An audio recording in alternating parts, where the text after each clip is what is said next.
الحمد لله نحمده ونستعينه ونستغفره ونؤمن به ونتوكل عليه ونعوذ بالله من شرور أنفسنا من يهد الله فلا مضل له ومن يضلله فلا هادي له ونشهد أن لا إله إلا الله وحده لا شريك له ونشهد أن محمدا عبده ورسوله صلى الله عليه وعلى آله وصحبه وأزواجه وبارك وسلم بسم الله الرحمن الرحيم إن الله وملائكته يصلون على النبي يا أيها الذين آمنوا صلوا عليه وسلموا تسليما اللهم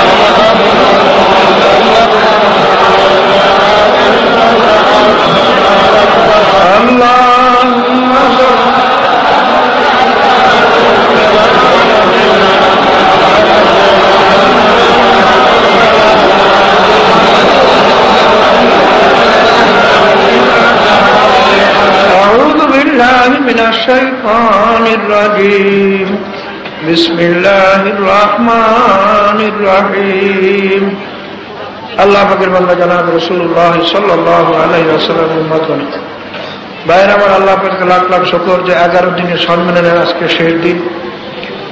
আমরা সবাই ভাইরা এই যে কাজের শেষ ভালো সেই কাজই ভালো, আর যে কাজের শেষ খারাপ সে কাজই খারাপ। কাজে আল্লাহর ফজলে আমরা আজকে শেষ দিন, আল্লাহর ফজল ভালোর মধ্যে দিয়া, দোয়ার মধ্যে দিয়া, আমলের মধ্যে দিয়ে যদি আজকে আমরা শেষ করতে পারি, আল্লাহর ফজলে আমাদের এই সম্মেলন কামিয়াব। নাকি বলেন কথা ঠিক না? আর যদি শুধু ওয়াজ শুনলাম কিন্তু আমল করলাম না ভাইয়া, তাহলে কিন্তু মজলিস কিন্তু কামিয়াব হইল না। ওয়াজের মাহফিলের উদ্দেশ্য তামসা করা না হেদায়েত? পীর মুরিদের উদ্দেশ্য কি হেদায়েত না অন্য কিছু? না ব্যবসা? বাইরে তাবলিগ জামাতের উদ্দেশ্য হেদায়েত না আর কিছু? সবের উদ্দেশ্য হলো হেদায়েত। তো ওয়াজের মাহফিলে যদি আসলে হেদায়েত না হয় তাহলে সে ওয়াজের মাহফিলে কোনো লাভ হইল না। বর্তমান জমানায় দেখা যায় ওয়াজের পর ওয়াজ চলছে। আজকে ধরেন এই 11 দিনের সম্মেলনে কমপক্ষে 30-40 জন উপযুক্ত আলেমের বয়ান এখানে হয়েছে, কিন্তু এই দেখবেন কতক লোকের আল্লাহর ফজলে আমল হয়ে যাবে, আর কতক দেখবেন যেই সেই। নাকি বল কথা ঠিক না? যেই বেনমাজি সেই বেনমাজি, যেই বেরোজগারি সেই বেরোজগারি, যেই বেপর্দা সেই বেপর্দা, যেই দাড়ি কাবেন যাবার দাড়ি সারুন নিয়া ওই দাড়ি সারুন নিয়ে গেছে, ওটা ঠিকই আছে, ওরা যেই গান শুনুন নিয়ে এই গান শুনুন নিয়ে, যে টেলিভিশন দেখবেন টেলিভিশন দেখবেন, কেউ ঘরে টেলিভিশন হয়তো নামবে না। তো এই অশুনিয়া লাভ কি? এ আগে কিন্তু কোনো লাভ হইল না। এলেম শিক্ষা করার পরে যারা আমল করবে না, অশোনার পরে যারা আমল করবে না, তাদের আল্লাহ পাক রব্বুল আলামিন তুলনা দিয়েছেন গাধার সঙ্গে। মাসালুল্লাযীনা হুমিলুত তাওরাতা সুম্মা লাম ইয়াহমিলুহা কামাসালিল হিমারি ইয়াহমিলু আসফারা। আল্লাহ পাক ফরমান, যারা নাকি অশোনার পরে বা এলেম শিক্ষা করার পরে যারা আমল করল না, তাদের উদাহরণ গাধার নয়। যেমন গাধায় চিনির বস্তা বহন করলো কিন্তু গাধায় চিনির স্বাদ উপভোগ করতে পারলো না, ঠিক তদ্রুপ যে ওয়াজ শুনলো বা এলেম শিক্ষা করলো কিন্তু এলেমের যে মকসুদ আমল সেইটা সে করতে পারলো না, তার তুলনা গাধার নয়। তো ভাইরা আমার আবার অন্যত্র যাইতে হবে একটু, এই জন্য খুব ঠেকা, বেশি সময় আমি থাকতে পারবো না, এই জন্য আমি সংক্ষেপে কিছু বয়ান করবো। এরপরে ওলামা কেরাম আছেন, তার না ইনশাল্লাহ বয়ান করবেন। আমি সংক্ষেপে কিছু কথা বলার জন্য আমি আল্লাহ পাকের কালাম থেকে একটু আয়াত শরীফ তেলাওয়াত করছি। আল্লাহ পাক রব্বুল আলামিন আয়াতের ভিতরে ফরমান, ওয়ালাকাদ কাররামনা বানি আদম, হে বান্দা-বান্দীরা আমি যত মখলুকাত বানাইলাম এর ভিতরে সর্বশ্রেষ্ঠ সম্মানিত করি আমি বনি আদমকে বানাইলাম। সবাই বলুন সুবহানাল্লাহ।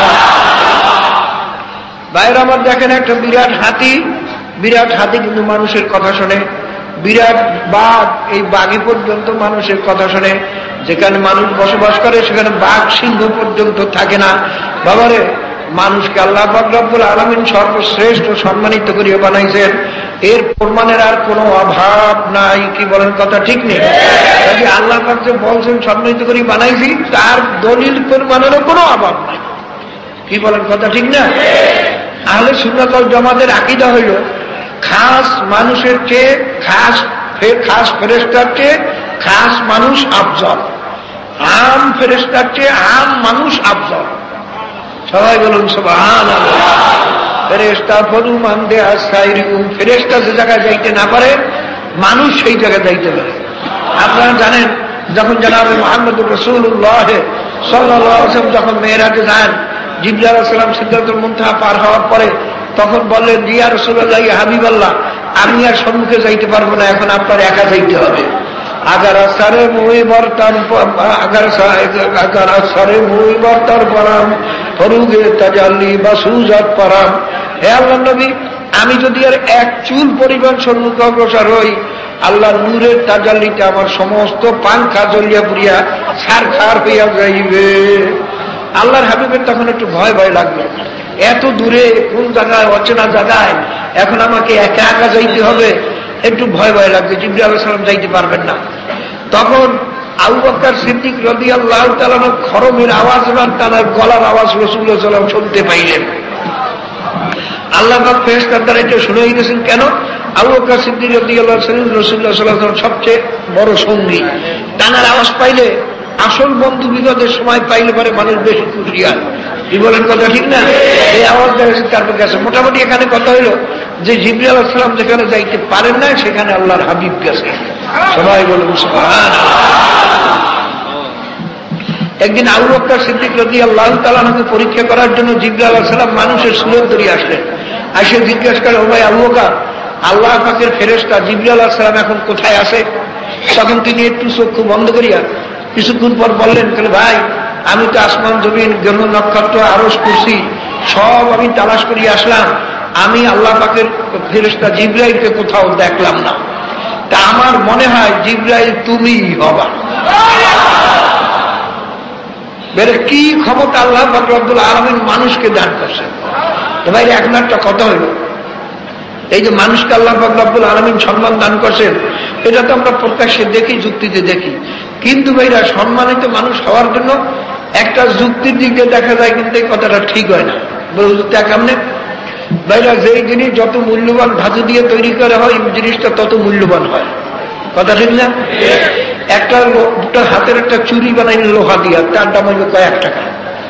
যদি রূপা দিয়ে বানান তার দাম হইবে কয়েক শত টাকা। যদি স্বর্ণ দিয়ে বানান তার দাম হইবে কয়েক হাজার টাকা। যদি আপনি হীরা কাঞ্চন মণিমুক্ত দিয়ে বানান তার দাম হইবে কয়েক লক্ষ কয়েক কোটি টাকা। কি বলেন, কথা ঠিক না? বাইরে আল্লাহ পাক ফেরেশতা বানাইছেন কি দিয়া? সবাই জানেন না? কি দিয়ে বানাইছেন? জিন বানাইছেন কি দিয়া? মানুষ বানাইছেন কি দিয়া? এর মধ্যে নূরের মূল্য সবচেয়ে বেশি, তারপর আগুনের মূল্য, তারপর হলো মাটির মূল্য। কারণ আগুনের গতি ঊর্ধ্ব দিকে আর মাটির গতি নিম্ন দিকে। কি কথা ঠিক না? এখন যুক্তিতে বলে সবচেয়ে সম্মানিত হওয়া দরকার ছিল ফেরেশতা, তারপর সম্মানিত হওয়া দরকার ছিল জিন, তারপর মানুষ।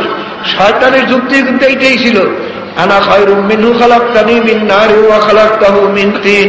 হে মাবুদ গো, আমি কেন আদমকে সিজদা করব? আমি হইলাম সম্মানিত, আমাকে তুমি বানাইছো আগুন দিয়া আর আদমকে বানাইছো মাটি দিয়া। আদম আমাকে সিজদা করবে, আমি তাকে কেন সিজদা করব? মাওলা তোমার হুকুমটা উল্টো হয়ে গেছে। সবাই বলুন না আলহামদুলিল্লাহ। এবার এখন একটা কথা খেয়াল করেন, এই যে মানুষকে আল্লাহ পাক মাটি দিয়ে বানাইছেন, শক্তির দিক দিয়ে কিন্তু আমরা কম। আমাদের একটা হাতি গরুর শক্তি কত বেশি বাবারে, খাদ্যের দিক দিয়ে আমরা অনেক কম। আমাদের কয়েকশো মানুষের খাদ্য একটা হাতিতে খায় বাবারে। হায়াতের দিক দিয়ে আমরা কিন্তু কম। একটা গুই সাপে নাকি হায়াত পায় 700 বছর। বাবার একটা সাপে নাকি হায়াত পায় 200-250 বছর। বাবারে শক্তির দিক দিয়ে কম, খাওয়া বাঁচার বুদ্ধির দিক দিয়েও মানুষের বুদ্ধি কম। জন্মগত থেকে পশু পাখিরা খাওয়া বাঁচার বুদ্ধি নিয়ে জ্ঞান নিয়ে জন্ম নেয় বাবারে। তারপর দেখা যায় আমাদের তৈরিও মাওলা করছেন মাটি দিয়া, তারপরেও মানুষের সম্মানে তো বেশি হওয়ার কারণটা কি বাবা? এটা তো যুক্তির দিক দিয়ে আসে না। কারণটা কোথায় বাবার? আল্লাহ হাবিব ফরমান, আলা ইন্না ফিল জাসাদি মুদগাহ ইযা সালুহাত সালুহাল জাসাদু কুল্লু ওয়া ইযা ফাসাদাত ফাসাদাল জাসাদু কুল্লু আলা ওয়া হিয়াল কলব। আল্লাহ হাবিব ফরমান, আমার উম্মতরা শোনো, প্রত্যেকটা মানুষের ভিতরে, প্রত্যেকটা মেয়ে ও পুরুষের ভিতরে মাওলা একটা কুদরতি গোশতের টুকরা রাখছেন। ওই গোশতের টুকরা যখন ভালো হয়ে যায়, 3.5 মানুষটাই একটা ভালো মানুষে পরিণত হয়ে যায়। ওই গোশতের টুকরা যখন খারাপ হয়ে যায়, এই মানুষটা একটা খারাপ মানুষে পরিণত হয়ে যায়। আলা ওয়া হিয়াল কলব, ওই গোশতের টুকরার নাম হইল কলব। সবাই বলুন সুবহানাল্লাহ। বাবার যার কলব ভালো সে হলো ভালো মানুষ, যার কলব খারাপ সে হলো খারাপ মানুষ। বাবার এই কলব ভালো হইতে হইতে এই মানুষটা বাইরা আশরাফুল মখলুক, সমস্ত মুখ এমনকি ফেরেশতার চেয়েও ভালো হইয়া যায়। আবার মনে রাখেন, এই কলব খারাপ হইতে হইতে হইতে হইতে এই মানুষটা এত খারাপ হয়ে যায়, আল্লাহ পাকের কালামের মধ্যে আল্লাহ পাক উল্লেখ করেন, এক জায়গায় বলেন উলাইকা কাল আনামি বাল হুম আদাল, অন্য আয়াতের মধ্যে আল্লাহ পাক ফরমান উলাইকা হুম শাররুল বারিয়া, ওই মানুষজন গরু ছাগলের চেয়েও খারাপ। অন্য আয়াতে আল্লাহ পাক ফরমান ওই মানুষগুলো কুত্তা শিয়াল শুয়ারের চেয়েও খারাপ। সবাই বলুন নাউযুবিল্লাহ। এভাবে একটা কথা খেয়াল করিয়েন, গর্বা সুরাত আদমি সাবুদে আহমদ বু জেহলে হাম এক সাবুদে আদমিয়াত গোস্ত পোস্ত লাহমিনিস আদমিয়াত দুজরে যায় দোস্তে নিস। বাবারে মানুষের সুরাত হইলেই যদি মানুষ হওয়া যাইত, আবু জেহেল লাইন এবং জনাব মুহাম্মদুর রাসূলুল্লাহ সাল্লাল্লাহু আলাইহি ওয়াসাল্লাম দেখতে দুজন সুরাতে একই মানুষ, কিন্তু আল্লাহর হাবিবের নাম শুনলে সাল্লাল্লাহু আলাইহি ওয়াসাল্লাম পড়া ওয়াজিব হয়ে যায়, আর আবু জেহেলের নাম শুনলে পড়তে লানাতুল্লাহি আলাইহি। বাবারে আল্লাহর হাবিব বেহেশতে না ঢোকা পর্যন্ত নবী অলি গোস কুতুব কেউ বেহেশতে যাইতে পারবে না। আর বাবারে আবু জেহেলের জায়গা হবে জাহান্নামের 7 তবক নিচে। এবারে খুব খেয়াল করে নিয়ে, বংশের দ্বারা মানুষ হয় না, চেহারা সুন্দর হইলে মানুষ হয় না, ছবি সুন্দর হইলে মানুষ হয় না, ডিগ্রির দ্বারা মানুষ হয় না, শক্তির দ্বারা মানুষ হয় না, বাবার অর্থ থাকলেই মানুষ হয় না। বাবার টাকা পয়সা তো অনেক, ব্যাংকেরও টাকা পয়সা আছে, ব্যাংকের কাছে মতি আছে, মতির দাম কয়েক লক্ষ টাকা। বাবার টাকা থাকলেই তাকে মানুষ বলা যায় না, শক্তি বেশি হইলে মানুষ বলা যায় না। আদমিয়াত গোস্ত পোস্ত লাহমিনিস আদমিয়াত দুজরে যায় দোস্তে নিস। বাবারে কতগুলো মোটা কথা হইলেই মানুষ হওয়া যায় না। একমাত্র মানুষ হইল ওই ব্যক্তি যে ব্যক্তির বারে মাওলায় রাজি খুশি আছে। সবাই বলুন সুবহানাল্লাহ। বাবারে আমি একটা উদাহরণ দেই, একটা কাঠের আলমারি বিরাট বড়, তার দাম 500-700 টাকা। আর একটা ছোট রেডিও টেলিভিশন ভিসিআরের বাক্স, তার দাম কয়েক হাজার টাকা। কারণটা কি? বাবারে ওই কাঠের বাক্সটা তো তুই বিরাট, কিন্তু ওর ভিতরে ওই ক্ষমতা না যেই ক্ষমতা এই ছোট্ট বাক্সটার মধ্যে আছে। বাবারে এই ছোট্ট বাক্সটা এখানে খুললে পরে আমেরিকায় কে কথা বলতেছে তাকেও দেখা যায়, তার কথাও শোনা যায়। কিন্তু বাবারে বলুন, যদি এই রেডিও টেলিভিশন ভিসিআরের যদি বাবা ওই ক্ষমতা শেষ হয়ে যায়, এখন বিদেশি ছবিও ধরে না, কথাও ধরে না, এখন আপনি বলেন আলমারিটার দাম বেশি না এই টেলিভিশনে ভিসিআর বাক্সটার দাম বেশি? আলমারির দাম বেশি। কিন্তু বাবা এই ভিসিআর টেলিভিশনের বাক্সটা যদি মেকারের কাছে নিয়ে যান, মেকার যদি সারিয়ে দেয়, ঠিক হয়ে গেল, বস সুন্দর হয়ে গেল, আগের মূল্যবান জিনিস মূল্যবান হয়ে গেল। কিন্তু মেকার যদি বলে এটা সারা জামানার সমস্ত পার্টস ড্যামেজড হয়ে গেছে, বাবারে এখন বিচার করেন ওই কাঠের আলমারিটা ভাঙ্গে গেল, তার দ্বারা পাক করিয়াও কয়েকদিন খাওয়া যায়, কিছু কামে লাগে, কিছু মূল্য হয়। কিন্তু টেলিভিশন ভিসিআরের বাক্স যদি খারাপ হইয়া যায়, ওটা ফালাইয়া দেওয়া ছাড়া কোনো কামে লাগে না। আল্লাহ পাক ফরমান والتين والزيتون وطور سينين وهذا البلد الأمين আল্লাহ পাক বলেন আমি কহিতুরের কসম খাইয়া বলতে আছি, আমি 3 আঞ্জির ফলের কসম খাইয়া বলতে আছি, আমি পবিত্র মক্কা শরীফের কসম খাইয়া বলতে আছি, হাদাল বালাদুল আমিন এই মক্কা শরীফের কসম খাইয়া বলতে আছি, নিশ্চয়ই নিশ্চয়ই লাকাদ খালাকনাল ইনসানা ফি আহসানি তাকওয়িম আমি মানুষকে বড় সুন্দর সূরাতে বানাইলাম। আবার আল্লাহ পাক বলেন সুম্মা রাদাদনাহু আসফালা সাফিলিন আবার এই মানুষকে আমি সবচেয়ে নিচে অর্থাৎ সপ্তম জাহান্নামের মধ্যে নিক্ষেপ করব। এই মানুষ বাবারে বাবা খুব খেয়াল করিয়ে নিবেন, যত টাকা পয়সার বড়াই করেন, দাড়ি কামাইয়া দাড়ি সাজিয়ে যত সুন্দর করেন, বাবারে মাথায় লম্বা চুল রেখে যত সুন্দর হয়, ছবি সুন্দরের নাম মানুষ না। টাকা পয়সা খাওয়ার জন্য পাগল হয়ে গেছো, হারাম হালালের তমিজ নাই, বাবারে টাকা বেশি ধনী হওয়ার নাম মানুষ নয়, বাবারে শক্তির নাম মানুষ নয়। যত ডিগ্রি হাসিল করার জন্য পাগল হয়ে গেছো, কেমনে এমএ পাস করবা, কেমনে ডিগ্রি নেবা, এই ডিগ্রির নাম মানুষ নয়, বাবারে মানুষ একমাত্র ওই ব্যক্তি আদমিয়াত দুজরে যায় দোস্তে নিস যেই বন্দাবান্দি যেই মেয়ে লোক পুরুষরা মাওলা রাজি খুশি নাই, ওরা যত বড় ধনী হোক, যত সুন্দর হোক, যত উচ্চ বংশের হোক, ওরা কিচ্ছুই না। উলাইকা কাল আনআমি বাল হুম আদল ওইগুলো গরু ছাগলের চেয়েও খারাপ, ওইগুলোর বাইরে কুত্তা শিয়াল শুয়ারের চেয়েও খারাপ। আর একজন গরিব মানুষ তার উপরে যদি মাওলায় রাজি খুশি থাকেন, সে হইল আশরাফুল মাখলুক, ফেরেশতার চেয়েও উত্তম। সুবহানাল্লাহ। বাবারে এই কলবের খেয়ালই তো বর্তমান জমানায় নাই, কলবের ওয়াজ নসিহত নাই, কলব সংশোধন করার উপায় নাই, চিন্তা ভাবনাও নাই। আল্লাহ পাক রব্বুল আলামিন কালামে পাকের ভিতরে ফরমান ইন্না ফি যালিকা লাযিকরা লিমান কানা লাহু কলবুন আও আলকা সামআ ওয়া হুয়া শাহীদ। আল্লাহ পাক ফরমান আমার এই কালামের ভিতরে বহু উপদেশ বাণী আছে, কিন্তু সবার জন্য নয়। যেই মেয়ে লোক পুরুষের ভিতরে কলব আছে এবং কলবের কান দিয়া শুনবার ক্ষমতা আছে, তাদের জন্য কালামে পাকের ভিতরে নসিহত আছে, উপদেশ আছে। যাদের ভিতরে কলব নাই, যাদের কলব নষ্ট হইয়া গেছে, যাদের কলবের কান দিয়া শুনবার ক্ষমতা নাই, তাদের জন্য আমার কালামের ভিতরে নসিহত নাই। বাবারে দেখছেন না বর্তমান সময়ে কত টাইটেল পাস করে দাড়ি কামায়, দাড়ি ছাড়ে, বাইরের দাড়ি কামার এবং দাড়ি ছাড়ন দোনোটা হারাম না? কোনো কম বেশি গুণ আছে? দোনোটা হারাম না? কত কপাল পরা রাখা বলে জায়ের হচ্ছে বলে, এই কপাল পরার দলিল কি?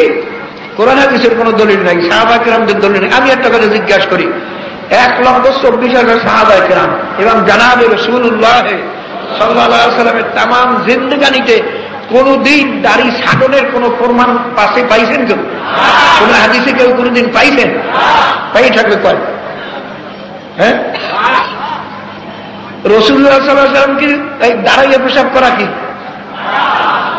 রাসূলুল্লাহ সাল্লাল্লাহু আলাইহি ওয়াসাল্লাম জীবনে একদিন দাঁড়াইয়ে প্রস্রাব করছেন, কি হাদিসে আছে না? হ্যাঁ, অসুবিধার কারণে সেখানে বসার জায়গা ছিল না। দেখা গেল ওজনের কারণে দাঁড়াইয়ে পেশাব করাও জায়েজ আছে। কি কথা ঠিক না?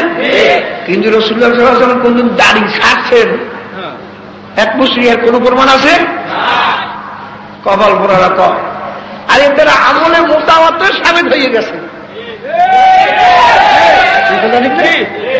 আমলে মোতাওয়াত্তির সাবেত হয়ে গেছে, অদূর সাবেত হয়ে গেছে। কোন কপাল পরারা কয় কারণে দাড়ি নিয়ে বাড়াবাড়ি করে, এর মধ্যে দাড়ির মধ্যে ইসলাম। আমি আরে বলা দাড়ি রাখলে কি তোর ইসলাম যাইবে? কি করে বললাম দাড়ি রাখলে তোমার ইসলাম টেকবে না, দাড়ি কামাইলে কি ইসলাম টেকবে নাকি? হ্যাঁ, এ বাবারা খুব খেয়াল করিও, এই যে টাইটেল পাস করিও, কোরআন হাদিসের আমল ঠিক মতো নাই, সিনেমা বাস্তব দেখে দাড়ি কামায়, বেপরদা চলে। কারণটা কি? হালাল হারামের তো মিল নাই। একটা মানুষকে কষ্ট দিতে দ্বিধাবোধ করে না, একে কষ্ট দেওয়া জায়েজ হবে কিনা, মাওলার দরবারে জবাব দিতে পারবো কিনা, বাবার এইসব চিন্তা ভাবনা নাই। কারণটা কি? কলব নষ্ট হয়ে গেছে। ইন্না ফি যালিকা লাযিকরা লিমান কানা লাহু কলবুন আও আলকা সামা ওয়া হুয়া শাহীদ। আল্লাহ ফরমান, আমার কালামের ভিতরে বহু উপদেশ বাণী আছে যাদের জন্য কলব আছে, আর কলবের কান দিয়া শুনবার ক্ষমতা আছে। যাদের কলব নষ্ট হয়ে গেছে, কলবের কান দিয়ে শুনবার ক্ষমতা নাই, তাদের জন্য আমার কালামের ভিতরে উপদেশ বাণীও নাই। বাবার এই কলব কিভাবে নষ্ট হয় তা আমার কথা আল্লাহ হাবিবের হাদিস শোনেন। আল্লাহ হাবিব বলেন, ইদাদিনাতুল আব্দুল উকমিদা ফি কলবিহি নাকতাতান সাউদা ওয়া ইন তাবা ওয়াস্তাগফারা সুকিলা কলবু ওয়া ইন আদা আল্লাহ কলবু। তাআলিকা ইস্তিগফার না করে বরং গুনার উপরে গুনাহ করতে থাকো, আল্লাহ কলবু। আল্লাহর হাবিব ফরমান, কালির ডাক পড়তে পড়তে কলবটা বেরামে হয়ে যায়। আল্লাহর হাবিব ফরমান, আল্লাহ পাক যে কালামে পাকের মধ্যে বলছেন, কাল্লা বাল রানা আলা কুলুবিহিম, যে কলবের মধ্যে রং পড়িয়ে গেছে। আল্লাহর হাবিব ফরমান, এই গুনাহ করতে করতে যে কলবের বেরাম হয়, এইটাই হলো কলবের রং। বাবারে পরিষ্কার করার উপায় কি? তাহলে হয়তো মনে করছেন পীর মুরিদি না, জানাবে রাসূলুল্লাহ সাল্লাল্লাহু আলাইহি ওয়াসাল্লামের হাদিস। ভাইরা, আল্লাহর হাবিবের হাদিস কতেক মানি কতেক যদি না মানি, এটা মুসলমান থাকে? কি বলেন সবাই? এটা মুসলমান থাকবে না। আল্লাহ পাকের কালামের কতেক মানি কতেক বানিয়া, এটা মুসলমান থাকবে? কোন মুসলমান যদি আমার নিজের মত মতো যদি না হয়, এইরকম আয়াত এবং হাদিস শুনলে যদি মনটা বেকার বেকার লাগে, তাহলে এটা মুসলমান থাকে? হ্যাঁ, নিজের মত মতো এখন কোরআন হাদিসের আয়াত তালাশ করে মানুষ। হানিকে মুসলমান তালাশ করবেন যে আমার আমলটা কোরআন হাদিসের সঙ্গে মেলে কিনা, এই নিয়ে তো বলবে কথা, ঠিক না? যে আমার আমল, আমার কথাবার্তা, আমার ধ্যান ধারণা, আমার চিন্তা ভাবনা কোরআন হাদিসের সঙ্গে মেলে কিনা, এই জন্য কোরআন হাদিস মানুষ পড়বে না, কথা ঠিক না? এখন বর্তমান জমানায় পরে কি জানেন, আমি যা করি এর পক্ষে কোনো দলিল পাওয়া যায় কিনা, একে মুসলমান দাবি করার অধিকার থাকে? এ বাবা, খুব খেয়াল করে নিয়েন, এই কলব অন্য হাদিসে আল্লাহর হাবিব ফরমান, ইন্নাল কুলুবা তাজদাউ কামা ইয়াজদাউল হাদিদ ইযা আসাবাতুল মা কিলা ইয়া রাসূলুল্লাহ মা জালাউহা قال رسول الله صلى الله عليه وسلم بكثرة ذكر الموت وتلاوة القرآن أو كما قال عليه الصلاة والسلام। আল্লাহর হাবিব মানে, আমার উম্মতেরা শোনো, লোহায় যেরকম পানি লাগবে জং ধরিয়ে যায়, এইরকম ভাবে গুনার কারণে মানুষের কলবের ভিতরে জং ধরিয়ে যায়। সাহাবায়ে কেরাম জিজ্ঞাসা করেন, ইয়া রাসূলুল্লাহ, ইয়া হাবিবাল্লাহ, এই জং পরিষ্কার করার উপায় কি? আল্লাহর হাবিব ফরমান, বেশি বেশি মউতের কথা স্মরণ করো আর বেশি বেশি কোরআন শরীফ তেলাওয়াত করো, তাতে তোমাদের কলব পরিষ্কার হইয়া যাবে। বাবারে, এক হাদিসে আল্লাহর হাবিব ফরমান, যদি কোন মেয়ে লোক বা পুরুষ দৈনিক কমপক্ষে 20 বার মউতের কথা স্মরণ করতে পারে, সে ব্যক্তি শহীদি দরজা পাইয়া বিনা হিসাবে বেহেশতি হইয়া যাবে। বাবারে, ইসলামের থিওরি বারবার মউতের কথা স্মরণ করো, তাতে নফস দমন থাকবে, রূহ তাজা হবে, আখিরাতের কথা খেয়াল আসবে। আর কাফের মুশরিকের থিওরি হইল এমন ভাবে চলাফেরা করো যেন মউতের কথা স্মরণ না আসে। মউতের কথা বারবার স্মরণ করলে মানুষের এনার্জি নষ্ট হইয়া যায়, এটা কাফের থিওরি। এই জন্য কাফেরা বলে নাচ গান টেলিভিশন যদ্দূর যা পারো, ওই রুগীর কাছে দেখবেন সন্ধ্যা সুন্দরী সুন্দরী নারী নিয়ে এইটাকে নাচ রাখে কেন? তাদের রুগী সুস্থ হইবে, শয়তানগুলো সুস্থি যায়, আপাতত বেড়াম আরো বাড়ে। কি বলে কথা, ঠিক না? আমরা তো পারি মরতে রানি, তো বইয়ের মধ্যে দেখে রাখি।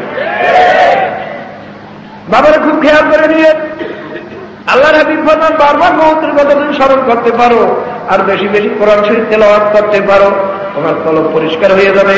অন্য হাদিসে আল্লাহর হাবিব ফরমান, জাদ্দিদু ঈমানাকুম কিলা ইয়া রাসূলুল্লাহ কাইফা জাদ্দিদু ঈমানানা قال رسول الله صلى الله عليه وسلم بكثرة قول لا إله إلا الله। আল্লাহর হাবিব ফরমান, আমার উম্মতেরা, তোমাদের ঈমানকে তোমরা নূতন করো, তাজা করো, পরিষ্কার করো। সাহাবায়ে কেরাম জিজ্ঞাসা করেন, ইয়া রাসূলুল্লাহ, ইয়া হাবিবাল্লাহ, আমাদের ঈমানকে কিভাবে তাজা করবো, পরিষ্কার করবো, নূতন করবো? আল্লাহর হাবিব ফরমান, বেশি বেশি লা ইলাহা ইল্লাল্লাহ জিকির করো, তাতে কলব পরিষ্কার হয়ে যাবে। আল্লাহর বদলে তোমাদের কলব সুন্দর হয়ে যাবে, ঈমান পরিষ্কার হয়ে যাবে, তাজা হয়ে যাবে।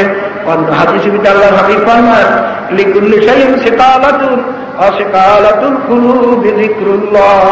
আমার উম্মতেরা প্রত্যেকটা জিনিস পরিষ্কার করার জন্য অস্ত্র আছে, হাতিয়ার আছে। যেমন ধরো লোহা পরিষ্কার করতে চাইলে সেখানে সাবান সোডা লাগাইলে লোহা পরিষ্কার হবে না, বরং লোহা আরো জং ধরবে। বাবারে কাপড় যদি পরিষ্কার করতে চান সেখানে রেহান মারলে পরিষ্কার হবে না, তাতে কাপড় ছিঁড়িয়ে দেবে, ওখানে সাবান সোডা লাগাইতে হবে।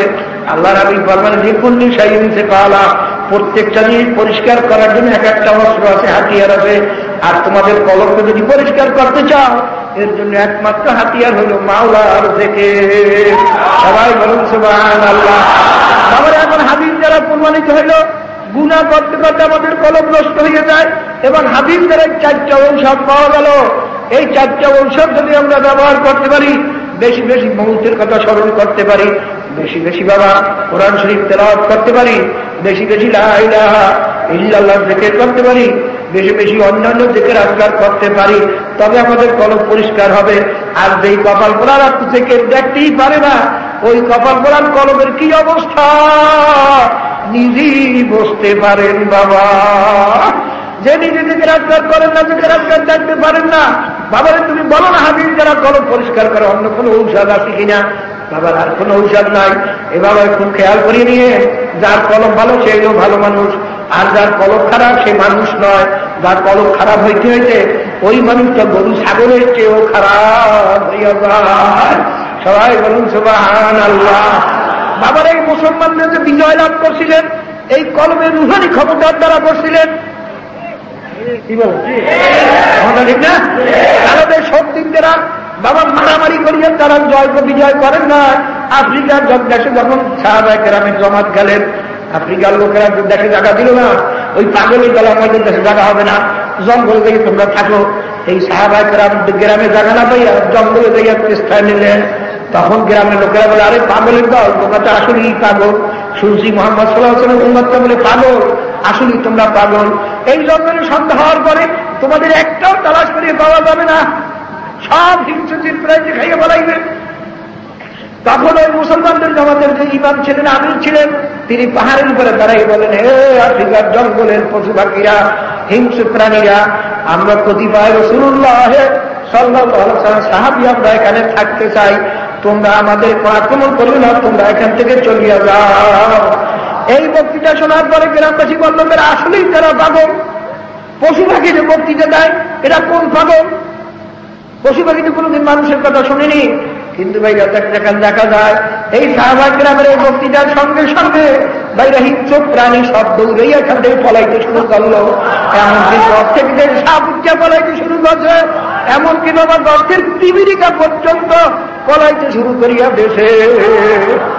বাবা ফোরাত নদীর যখন পানি বন্ধ হয়ে গেছে, শুকিয়ে গেছে, আমি কিন্তু খ্রিস্টাব্দ জানার বিস্তারিত বলছি না, সংক্ষেপে বলছি। বাবা সেখানকার মুসলমানদের তখন আমিরের কাছে সমস্ত গ্রামবাসী বলল যে একটা যুবতী সুন্দরী নারী এখানে বিসর্জন না দেওয়া, বলি না দেওয়া পর্যন্ত ফোরাতের পানি প্রবাহিত হয় না। কাজেই আপনি অনুমতি দেন, আমরা মেয়ে বলি দেই, নসের দেশে সব না খাইয়ে মারা যাবে, পানিতে মারা যাবে। তখন মুসলমানদের আমির বললেন, একটা নরহত্যা তো আমি ইজাজত দিতে পারি না। উনি তখন বললেন, ঠিক আছে, আমি আমিরুল মুমিনের কাছে চিঠি লিখি। তিনি চিঠি লিখলেন যে আমিরুল মুমিনের এখানে ঘটনায় যুবতী সুন্দরী মেয়ে নদীতে জবাই না যেতে পারলে পানি আসে না, আর ফোরাত নদীতে পানি না থাকলে এদের বেশি আর বাঁচার উপায় নাই। তখন ভাই ওমর রাদিয়াল্লাহু তাআলা আনহু চিঠি লাগলেন কার কাছে? কার কাছে লাগছিলেন? নদীর কাছে। এটা পাগল, নদীর কাছে চিঠি লাগে কোনো মানুষে? আমরা তোকে যেমন পাগল। তিনি নদীর কাছে চিঠি লেখেন। এই চিঠি ওমর ইবনে খাত্তাবের পক্ষের থেকে বিসমিল্লাহির রহমানির রহিম লিখে ওমর ইবনে খাত্তাব থেকে ইলাল ফোরাত, ফোরাতের কাছে চিঠি পাঠাইলাম। এবং তার পেছনে নিচে এবারত লাগে, এই ফোরাত তুমি যদি আল্লাহ পাকের হুকুমে প্রবাহিত হইয়া থাকো তো প্রবাহিত হইয়া যাও, আর যদি আল্লাহ পাকের হুকুম ছাড়া হও তবে তোমার প্রবাহিত হওয়ার দরকার নাই। এই লেখকে চিঠি লেখিয়া ওই কাসেদের কাছে পাঠাইয়া দিলেন, যাও এই চিঠি নিয়ে ফোরাত নদীতে ফেলাইয়া দেবা। ঠিক যখন এই নদীতে ফোরাত নদী ফেলাইলেন, ফেলাবার সঙ্গে সঙ্গে পানির জোয়ার আসিয়া পানিতে ভরিয়ে গেল। আজ পর্যন্ত সেই চিঠির বরকতে আর মেয়ে বলি দিতে হয় না। বাবার রুহানি কুওয়াতে তারা বিজয় করছেন সারা দুনিয়া। আল্লাহ। বাবারে উমর ফারুক রাদিয়াল্লাহু তাআলা আনহু একদিন খুতবা দিতে দাঁড়াইছেন, হঠাৎ তিনি বলেন, ইয়া সারিয়াতুল জাবাল, ইয়া সারিয়াতুল জাবাল, ইয়া সারিয়াতুল জাবাল। তিনবার বলেন, এ সারিয়া পাহাড়ের দিকে লক্ষ্য করো, এ সারিয়া পাহাড়ের দিকে লক্ষ্য করো, এ সারিয়া পাহাড়ের দিকে লক্ষ্য করো। সবাই তাহাজ্জুদ, ব্যাপার কি কি বললেন খুতবার ভিতরে? নামাজ শেষে জিজ্ঞাসা করি, আমিরুল মুমিনিন, আপনি আজকে খুতবার ভিতরে এমন একটা আশ্চর্য কথা বললেন যেটা আমরা কোনোদিন শুনি নাই, অর্থ তো কিছু বুঝলাম না। তখন তিনি বলেন, আমি যখন খুতবায় দাঁড়াইছি আমি দেখতেছি সারিয়া রাদিয়াল্লাহু তাআলা আনহু তিনি যে কাফেরদের সঙ্গে যুদ্ধ করতেছেন কয়েক সময় দূরে, আমি দেখতেছিলাম তাদের পিছনের থেকে কাফেরেরা আক্রমণ করতেছিল পাহাড়ের পিছনের থেকে। আমি তাকে ডাক দিয়া বললাম, এ সারিয়া পাহাড়ের দিকে খেয়াল করো। সবাই আশ্চর্য, কি কয়, কোথায় রয়েছে মদিনা শরীফ, কোথায় রয়েছে সারিয়ার সৈন্যবাহিনী, কি আপনি এবার সেখানে দেখলেন? আর এনার আওয়াজ সেখানে পৌঁছবি না কিভাবে এত শত মাইল দূরে? বাবারে, যখন সারিয়া রাদিয়াল্লাহু তাআলার সৈন্যবাহিনী যখন বিজয় হয়ে মদিনা শরীফ ফেললেন, বাবারে তখন সবাই আশ্চর্য জিজ্ঞাসা করল, ভাই সারিয়া, অমুক দিন জুমার দিন, শুক্রবার দিন জুমার সময় তুমি কোনো আমিরুল মুমিনিনের কোনো নির্দেশ পাইছনি? কাল হ্যাঁ ভাই পাইছি তো। আমি তো আশ্চর্য কিছু বুঝতে পারিনি, কি ব্যাপার কি? কাল আমি তো হঠাৎ শুনি আমিরুল মুমিনের কণ্ঠস্বর বলতেছে, রে সারিয়া পাহাড়ের দিকে লক্ষ্য করো। আমি তিনবার শুনে আমি চতুর্দিকে চাইয়া আমিরুল মুমিনকে কোথাও দেখি না, ব্যাপার কি? তখন একজন লোক পাঠাই, এই দেখো পাহাড়ের কিনারে কি অবস্থা, যাই দেখে কাফেররা সেখানে আমাদের উপর আক্রমণ করার জন্য প্রস্তুতি গ্রহণ করতেছে। যদি তখন আমি আমিরুল মুমিনের কণ্ঠস্বর না শুনতাম, নির্দেশ যদি না শুনতাম, আমরা কেউ বোধহয় ফিরিয়ে আসতে পারতাম না। বাবারে, কোথায় সারিয়ার, কোথায় আমার ফারুক রাদিয়াল্লাহু? এই কলবি ক্ষমতাটাই হলো মানুষের ক্ষমতা, এইটাই হলো মানুষ। বাবার যার কলম নষ্ট হয়ে গেছে ওটা মানুষ নয়। বাবারে, এই কানও কিন্তু কলমের কান দিয়া শুনলে কাজে লাগবে, মাটির কান দিয়া শুনলে কাজে লাগবে না। বাবারে, মানুষের মাটির চক্ষু আছে, পশুরও মাটির চক্ষু আছে, কিন্তু কলমের যে চক্ষু আছে এইটা কিন্তু মানুষের আছে, পশুর নাই। আল্লাহ পাক ফরমান, লা তা'মাল আবসারু ওয়ালাকিন তা'মাল কুলুবুল্লাতী ফিস সুদূর। আল্লাহ পাক ফরমান, দুনিয়ার ভিতর কতগুলো অন্ধের দল আছে, আবার আল্লাহ পাক ফরমান তাদের কিন্তু শরীরের চক্ষু অন্ধ নয়, তাদের সিনার মধ্যে যে কলবের চক্ষু আছে এইটা তাদের অন্ধ হইয়া গেছে। সেই কলবের খবর নাই, কলবের কানের খবর নাই, কলবের চক্ষুর খবর নাই, আলোচনা নাই, চেষ্টা নাই। ওইটা বা গুনার দ্বারা খালি নাপাক করতে করতে অন্ধকার করিয়া ফেলাইতেছে। বাবারে, আমরা আছি খালি মানুষ, নামের মানুষ, কামের মানুষ বুঝি না। বাবারে শোনে, এই জজ নসিহত শুনলাম। বাবারে, মানুষের আমাদের চক্ষু আছে, গরুর কি চক্ষু আছে কিনা? নাই, আসেনি? বরঞ্চ বাইরে অনেক পশু পাখির চক্ষু আমাদের চেয়ে বড় তেজ। আমরা অন্ধকারে চোখে দেখি না, অনেক পশু পাখি অন্ধকারেও চোখে দেখে। আমরা চোখে দেখি সীমিত, একটা সগুরের চোখে দেখে 350 মাইল। কি কথা ঠিক নেই?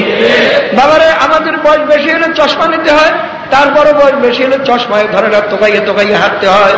কোন পশু পাখি যতই বয়স হোক কোনোদিন চশমা নিতে দেখছেননি? কি দেখছেননি বাবা?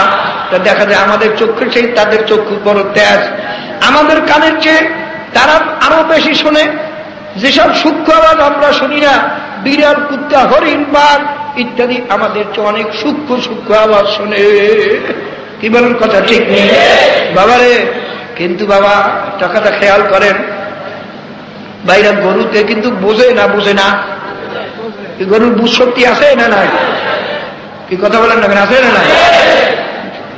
সবাই বলে না, কারণ বলে হুজুর বুদ্ধি নাই। যে কন বাইরে একটা গরুতে নিজের বাচ্চা থাকলে দুধ খেতে যায়, আর অপরের বাচ্চা থাকলে লাথি মেরে। কি বলেন? একটা গরুর ডাইনি ডাইনি করলে ডাইনি ডাইনি যায় না, বামে গেলে বামে যায় না, হা করলে দাঁড়াই যায় না, লাঠি লেগে দৌড় দিলে গরুতে দৌড়তে না, যেমন মারতেই দিয়েছে। কি বোঝে না? আচ্ছা বাইরে বোঝে, গরুতে বোঝেও, গরুতে শোনেও, গরুতে দেখেও। কথা ঠিক নেই? কিন্তু ধরিয়ে নেন, বাইরে ধরে না আপনার গরুটায় একদিন থেকে আপনার পাশে বাড়ি একজনের বাড়িতে ধান খাইলো, ধান খাওয়ার পর গরুটারে খুব পিটাইলো, আপনি গরুটার বাড়িতে খুব বুঝাইতে শুরু করেন, দেখ বাবা গরু, এই যে পরের ধান খালি পিটান খাওয়া লাগবে, নিজের কানেই তো দেখলি, নিজের চোখে দেখলি, তারপর যে কি গালাগালি করলো তা তো শুনলি, নিজের কানে শুনছো। এ গরু তোরে আমি ওসিয়ত করি ভবিষ্যতে খবরদার তোরে ছাড়িয়ে দিলে পরে ধান খাবি না, আইলে এনে ঘুরবি আর ঘাস খাবি, তারপর যদি কেউ বুঝায় তার দেখতে সামনে বেটাটা কেমন। ভাইরা আপনি তো গরুটার খুব কতক্ষণ বুঝাইলেন, বুঝাই শুনাই এখন বলে গরুটা বলবো না বলবো কে জানে। আপনার ভাই ধরেন ব্যারিস্টারি পাস করে এসে বিলাত থেকে, এখন হাইকোর্টের জজ সাহেব সুপ্রিম কোর্টের জজের বুঝাইবে। আপনি বাইরে কইলেন, কারণ দেখ ভাই তুই তো ব্যারিস্টারি পাস করিস, তুই আমার গরুটার একটু বুঝা, দেখো তোর পরে ধানার না খায়। ভাইরা ভাই ব্যারিস্টার সাহেব চেয়ার একটা লইয়া আইন বইটা লইয়া খুললি এককাল ভালো করিয়ে দেয়, এবার পড়িয়ে শুনাইলো, দেখের ব্যবহার কাছে পরের ধান খাইলে মারতেও পারে, খড় নিতে পারে, জরিমানা করতে পারে, কিন্তু পরের ধান যদি না খাও, পরের কোনো ফসল যদি নষ্ট না করো, আর যদি কেউ তোরে মারে তার বিরুদ্ধে কেস চলে, তার জরিমানা হয় জেলা। হে গরু তুই আমার ভাইয়ের গরু, তোর কোনো চিন্তা নাই, আমি ব্যারিস্টার মানুষ, তুই যদি পরের ধান না খাও, যদি আইলে গরু আর যদি ঘাস খাও, তাহলে তোরে যদি কেউ মারে তার আমি দেখে ছাড়বো, আমি ব্যারিস্টার, তোর কোনো ভয় নাই, তোরে যখন আমার ভাই ছাড়িয়ে দেবে খবরদার পরের ধান খাবি না। আচ্ছা ভাই আপনি বুঝাইলেন কতক্ষণ, ব্যারিস্টার সব বই পুস্তক দিয়া 2 ঘন্টা 2.5 ঘন্টা মধ্যে খুব বুঝাইলো, বুঝাই শুনে ছাড়িয়ে দিল, এই গরু ছাড়িয়ে দিল পর ধান খাইতে যাইল কি সবাই বলেন? এ বাবারা ঠিক মনে রাখেন, এই যে আল্লাহ পাক ফরমাইছেন ওইগুলো গরু ছাগলের চেয়ে খারাপ কোন গুণ, তার চিহ্ন আল্লাহ পাক বাতান, লাহুম কুলুবুন লা ইয়াফকাহুনা বিহা ওয়া লাহুম আ'য়ুনুন লা ইউবসিরুনা বিহা ওয়া লাহুম আযানুন লা ইয়াসমাউনা বিহা। ওই পশুমার কামানুষ, গরুমার কামানুষ, ওই মেয়ে লোক গুণ, ওই মেয়ে লোক পুরুষ গুণ, যারা দুনিয়া সম্পর্কে খুব ভালো বোঝে কিন্তু আখিরাত সম্পর্কে বুঝাইলেও তারা বোঝে না। দুনিয়ার সব কিছু তারা ভালো করিয়া দেখে, কিন্তু আখিরাতে মাওলার কুদরত, মাওলার কালাম খুলিয়া দেখাইলেও তারা দেখে না। এবং তাদের কানের শক্তি এনে শুনবার ক্ষমতা আছে, কিন্তু তাদের যতই বলো তাদের শুনিয়াও কেন তারা শোনে না। আল্লাহ পাক ফরমান তাদের বুঝাইলেও বোঝে না, দেখাইলেও দেখে না, শুনাইলেও শোনে না। আল্লাহ পাক ফরমান গুনাহ গরু ছাগলের চেয়েও খারাপ। বাবারে আল্লাহ পাক যে একজন আছেন এটা আল্লাহ পাক দেখাইছেন না, কতক্ষণ দেখান নাই? মাঝে মাঝে পেপারে দেখেন নাই মাছের মধ্যে লা ইলাহা ইল্লাল্লাহ মুহাম্মাদুর রাসূলুল্লাহ লেখা, দেখেন না? মানুষের কলজের মধ্যে লেখা, কি গান দেখেন নাই? বাইরে দেখছেন না গাছের পাতায় লেখা, কি দেখেন নাই? খাজুরের মধ্যে কলমা তৈব লেখা, দেখেন নাই? বাইরে আল্লাহ আর কেমনে দেখাইবে? আল্লাহ যে একজন আছেন আর কেমনে দেখাইবে কয়? এরপরে নাস্তিকের দল ফিরতে আছে, হারামির দল ফিরতে আছে, বিপদটা মেয়ে বিপদটা কমতে আছে, বরং দাড়ি কামান ছাড়তে আছে। বাইরে কত কবরে আগুন দেখা যায়, ধুয়া দেখা যায়, সাপ দেখা যায়, বিচ্ছু দেখা যায়, কত দুর্ঘটনা শোনা যায়। আবার কত কবরে 1 বছর, 10 বছর, 100 বছর, 500 বছর পরেও বাবারে কাফনের কাফন সহ লাশ তাজা পাওয়া যায়। হযরত আমির হামজা রাদিয়াল্লাহু তাআলা শহীদ শাহাদাতের 50 বছর পরে একবার মদিনা শরীফ খুব বৃষ্টি হলো, তখন ওই বৃষ্টিতে খুব পানির স্রোত হয়েছে, সবাই দেখে পানির ভিতরে রক্ত দেখা যায়। বলে ব্যাপার কি? পানির ভিতরে রক্ত আসতেছে কোথার থেকে? এই রক্তের পিছনে যাইতে দেখে আমির হামজা রাদিয়াল্লাহু তাআলা আনহু লাশ মোবারক এই পানিতে বালু সরাইয়ে ফেলাইছে, এই লাশ মোবারক থেকে তাজা রক্ত আসতে আছে। সবাই দেখেন যে তেনার রক্ত একেবারে তাজা, মনে হয় যেন এখন মাত্র শহীদ হয়েছে। ওই পোশাক পরিহিত, তারপর নিয়ে তবে এখন যেখানে জিয়ারত করেন এর পাশে ওখানে নিয়ে দাফন করা হয়েছে। হযরত বোধহয় ইসের মাআজ রাদিয়াল্লাহু তাআলা কার 2 জনের লাশ পাওয়া গেছে ইরাকে, দাজলা নদীর কিনারে, জানেন আপনারা 1350 বছর পরে একেবারে তাজা পাওয়া গেছে, যুদ্ধের পোশাক পরিহিত অবস্থায়। বাবারে যত জায়গায় যত কবরে দুর্ঘটনা দেখা যায়, সমস্ত গুনাহগার নাফরমান ছাড়া দেখা যায় না। যত জায়গায় যত কবরে বাবা কাফনের কাফন সহ লাশ তাজা পাওয়া যায়, নেককার পরেজগার ওলি আল্লাহ ছাড়া পাওয়া যায় না। বাবারে এর চেয়ে আর কি দেখতে চাও? বাবারে মাওলারে আর কেমনে দেখতে চাও? গত বন্যায় দেখছেন আপনারা সন্দীপে একটা ফ্যামিলির 17 জন লোক সব মারা গেছে, 2 বছরই একটা শিশু বাঁচিয়ে রয়েছে। মাওলারে আর কেমনে দেখতে চাও রে বাবা? একটা ছেলেকে শিশুকে চিটাং থেকে 30 মাইল সমুদ্রের গর্ভে ভাসাই এনেছে, মাছে তাকে মুখে করে আসিয়া উপকূলে দিয়া গেছে। মাওলারে আর কেমনে দেখতে চাও? আল্লাহ বাবার এবার বিসর্জন বন্যা হইল। সবাইকার মনে করে আমরা বাংলাদেশ সমুদ্রে কিনারে দেখে ডুবি। এবার বিশাল শুকনার দেশ, জীবনে কোনোদিন পানি দেখে না, সেটা সে পানিতে ভাসাইয়া একেবারে দেশ ধ্বংস করিয়ে দেশে একটা শিশু 3 মাসের শিশুকে কয়েক মাইল দূরে ভাসাই এনেছে, কিন্তু শিশু মারা যায় না। মাওলারে আর কেমনে দেখতে চাও রে বাবা? আল্লাহ পাক ফরমান, ওই গরুবার কারদার যেগুলোরে বুঝাইলেও বুঝবে না, দেখাইলেও দেখবে না, শোনাইলেও শুনবে না, যেগুন বাবা এইগুন মাগুলো আল্লাহ পাক ফরমান ওগুন মানুষ না, ওইগুন গরু ছাগলের চেয়েও খারাপ। সবাই বলুন সুবহানাল্লাহ। এ বাবারে আমি আপনাদের কাছে অনুরোধ করি, এই যে 11 দিন পর্যন্ত নসিহত হইল, যদি আপনারা ঠিক মতো আমল না করেন, শুনিয়াও যদি না শোনেন, এই মাওলার কুদরত দেখেও যদি না দেখেন, আবার মাওলার কালাম দেখেও যদি না দেখেন, এই শূন্যও যদি না শোনেন, তবে কিন্তু আর মানুষ থাকবো না, আমরা গরু ছাগল হইয়া যাইতে বাধ্য হব। কাজে আপনাদের আমি জিজ্ঞাসা করি, আশরাফুল মখলুক হইয়া কবরে যাইতে, মানুষ এই কবরে যাইতে চান না পশু মার্কা হইয়া কবরে যাইতে চান? মানুষ এই কবরে যাইতে চান কে কে? আল্লাহ মাশাআল্লাহ, আলহামদুলিল্লাহ, হাত নামান। বাবারা যদি মানুষ এই কবরে যাইতে চান, এখন বাবা মনে চায় না ইবাদত বন্দী ঠিক মতো করতে, কারণ কি কলব নষ্ট হয়ে গেছে। বাবাদের আমাদের শরীরে যখন জ্বর হয়, অসুখ হয়, এই শরীরের মাটির খাদ্য খাইতে পারে না, দুনিয়ার কাজ আর করতে পারে না। ঠিক বাবা রুহু এবং কলব তো একই জিনিস। রুহুর মার্কাজ বা সেন্টার বা কন্ট্রোল রুম হইল কলব। এই রুহু বা কলবের মধ্যে যখন গুনাহ করতে করতে অসুখ হয়ে যায় বাবারে, তখন এই রুহু আর ইবাদত বন্দী করতে পারো মনে চায় না। বাবারে এই মজলিসে বহু লোক আছে, যদি তাকে বলেন তোমার লক্ষ টাকা তুমি গাড়িটা একটু ছাড়ো বা কামাও, তার বিবি যদি বলে আমি তোমার ঘরে থাকবো না, আমি চলিয়ে যাবো, ছেলে মেয়ে যদি বলে আমি তোমার আব্বা বলে ডাকবো না, তুমি একটু দাড়ি কামাও, দাড়ি ছাড়ো, বলবে তোর মতো ছেলে মেয়ে আমি চাই না, তোর মতো বিবি আমি চাই না, আমি লাখ টাকার উপরে পেশাব করি, আল্লাহর হাবিবের সুন্নতের উপরে আঘাত করতে পারবো না। আবার একদল লোক আছে পায়ে ধরিয়া মান, বাবা তোর পায়ে ধরছি, দাঁড়িয়ে আর সারিস না, কামাইস না, গুনার কামার করিস না। দেখবে না আপনি মুরব্বী মানুষ পায়ে ধরলেও তাহলে হুজুর যা করে করুক, এই জন্য কি আর আমি আবার হুজুরের মত মতো চলতে পারিনি, হাতা করা চলবে না, এরকম লোক আছে না? আবার এক ব্যাস কবার কিছু না, শুধু ব্যাস কবে লোক কলবের কাজী। বাবারে এই কলমকে দুরুস্ত করিয়া, কলমের চিকিৎসা করিয়া, শরীরের যেমন চিকিৎসক আছে এরকম কলমের চিকিৎসক হইল হক্কানি ওলামায়ে কেরাম, হক্কানি পীর বুজুর্গ। বাবারে আল্লাহর হাবিব ছিলেন চিকিৎসক। হুয়াল্লাযী বাআসা বিল উম্মিয়্যিনা রাসূলাম মিনহুম ইয়াতলু আলাইহিম আয়াতিহি ওয়া ইউযাক্কিহিম ওয়া ইউআল্লিমুহুমুল কিতাবা ওয়াল হিকমা। আল্লাহর হাবিবের কাম ছিল 4টা। ইয়াতলু আলাইহিম আয়াতি, আল্লাহ পাকের কালাম তেলাওয়াত করে শুনাইতেন। ওয়া ইউযাক্কিহিম, তাদের তাজকিয়া নফস করতেন। ওয়া ইউআল্লিমুহুমুল কিতাব, তাদের তালিম করতেন, দিন শিক্ষা দিতেন, কিতাব শিক্ষা দিতেন। অল হিকমা, এবং ইমানি হিকমত তাদের শিক্ষা দিতেন। এর দ্বারা দুনিয়ার খনি উঠানিয়া বিজ্ঞান নয়, গাড়ি বানানিয়া বিজ্ঞান নয়, বরং আল্লাহর হাবিব তাদের শিক্ষা দিয়ে গেছেন হিকমতে ইমানি। এখন তারা বলে পীর মুরিদি লাগে না, ওই আহম্মকের দরবারে নিজের কপাল পড়ছে, কারণ নিজের তামুল লাই দেখবেন, তার নিজের ঠিক মতো আমল নাই, ওর কলমে ওর চোখে পানি নাই, আর নিজের কপাল পড়ছে, অন্যের কপাল পড়াবার চেষ্টায় আছে। বাবা রাসূলুল্লাহ সাল্লাল্লাহু আলাইহি ওয়াসাল্লাম কি বয়াত করেন নাই? কথা বল, বয়াত করেন নাই?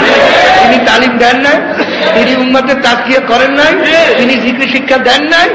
ভাইরা আমরা কি আর একটা করি দেখি? অনেক পীর মুরিদি শিরক। বাইরে শিরক মানে কি? যদি আল্লাহ পাকের মতো যদি কেউ মনে দেবে আল্লাহ আল্লাহ রাসূল যা বলে বলুক, আমার পীরের কথাই মানব, এই হলো শিরক।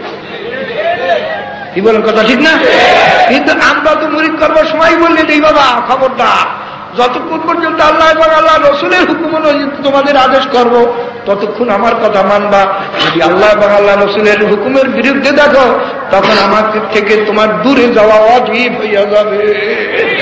নাকি সেরে গেল? আর যদি বাইরে আমি একটা রাজনৈতিক দল করি আর দলের নেতা অন্যায় করুক ন্যায় করুক ওইটাই ঠিক মানতে হইবে, এইটা হইল শিরক।